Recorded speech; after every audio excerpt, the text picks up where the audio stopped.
Welcome back to you 3C learning program. मेरा नाम सुरेंद्र सिंह है। आज हम कक्षा 10वीं में गणित विषय में लेसन 6 स्टार्ट कर रहे हैं, जिसका नाम है त्रिभुज। तो आइए उसके बारे में जानते हैं। त्रिभुज का इंग्लिश मीनिंग है ट्रायंगल।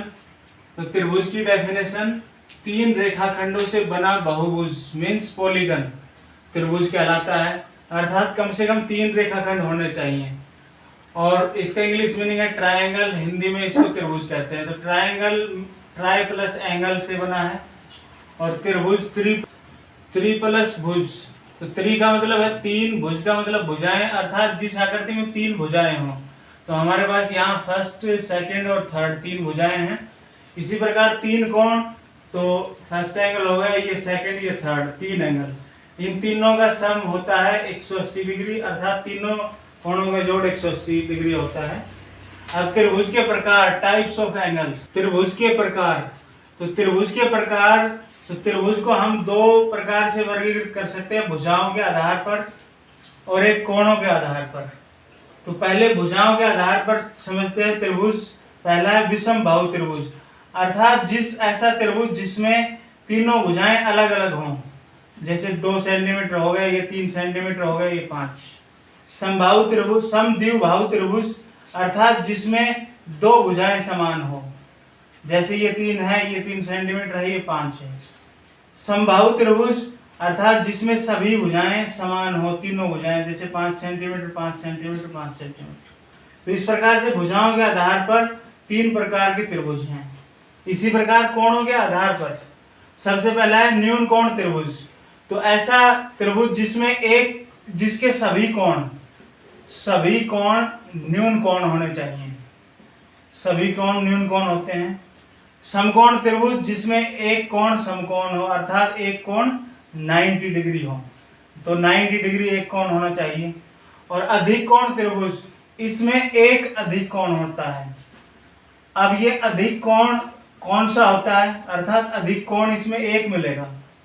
अब इसके बारे में समझते हैं। न्यून कोण की डेफिनेशन क्या है, अधिक कोण की डेफिनेशन। तो इसमें हम कोणों के प्रकार पढ़ेंगे। तो सबसे पहले शून्य कोण, जिसका मान 0 डिग्री है, शून्य कोण है। उसके बाद है न्यून कोण, तो 0 डिग्री से अधिक तथा 90 डिग्री से कम, अर्थात 0 से और 90 डिग्री के बीच में जो होते हैं वो सारे न्यून कोण होते हैं। 90 डिग्री वाले कोण को समकोण कहते हैं। अब अधिक कोण 90 डिग्री से अधिक और 180 डिग्री से कम, तो 90 से अधिक और 180 से कम को अधिक कोण कहेंगे हम। सरल या ऋजु कोण, 180 डिग्री वाले को सरल या ऋजु कोण कहते हैं।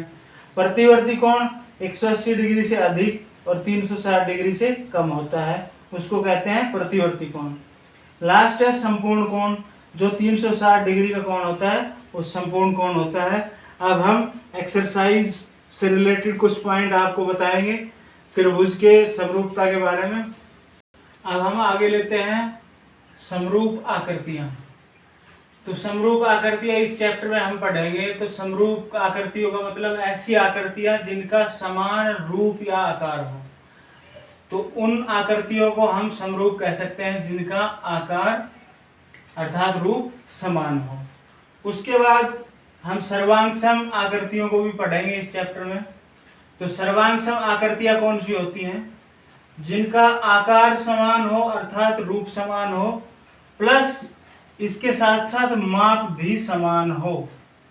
अर्थात समरूप के साथ साथ उसमें समान माप हो जाए शामिल, तो उनको हम क्या कह सकते हैं, सर्वांग सम आकृतियां कह सकते हैं। अब स्टूडेंट ध्यान देंगे, मेरे पास ये मार्कर है और ये एक पेन है। तो ये पेन भी सिलेंड्रिकल है अर्थात बेलनाकार है, ये मार्कर भी सिलेंड्रिकल बेलनाकार है, लेकिन इनके माप में अंतर है, सिर्फ रूप एक जैसा है। तो इनको हम समरूप कह सकते हैं। यदि मैं इस पेन की तुलना इससे करूं, अब इन दोनों पेन को हम क्या कह सकते हैं, ये सर्वांग सम है, क्योंकि इनके रूप के साथ साथ माप भी इनका समान हो गया है। तो स्टूडेंट ध्यान से समझेंगे समरूप और सर्वांग सम में अंतर।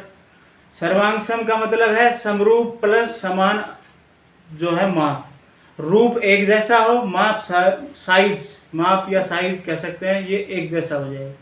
तो मार्कर के साथ इनकी तुलना की जाए, पेनों की तुलना की जाए तो ये समरूप हैं, और यदि इन दोनों पेन की हम तुलना करें तो ये सर्वांग सम है।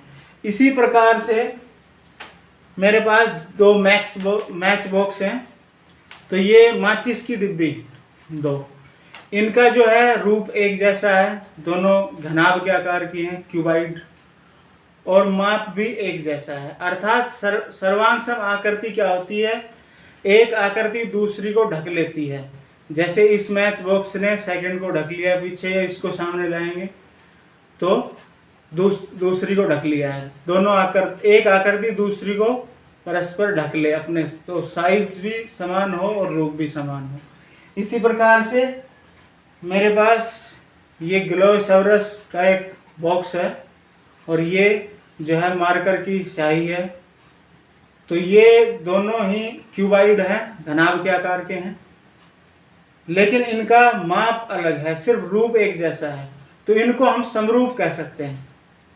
तो समरूप के साथ साथ सर्वांग सम कब होगा, जब समरूप रूप के साथ साथ माप भी, अब इसकी जो है लंबाई चौड़ाई ऊंचाई इसके इक्वल हो जाए, तो इनको हम समरूप कह सकते हैं।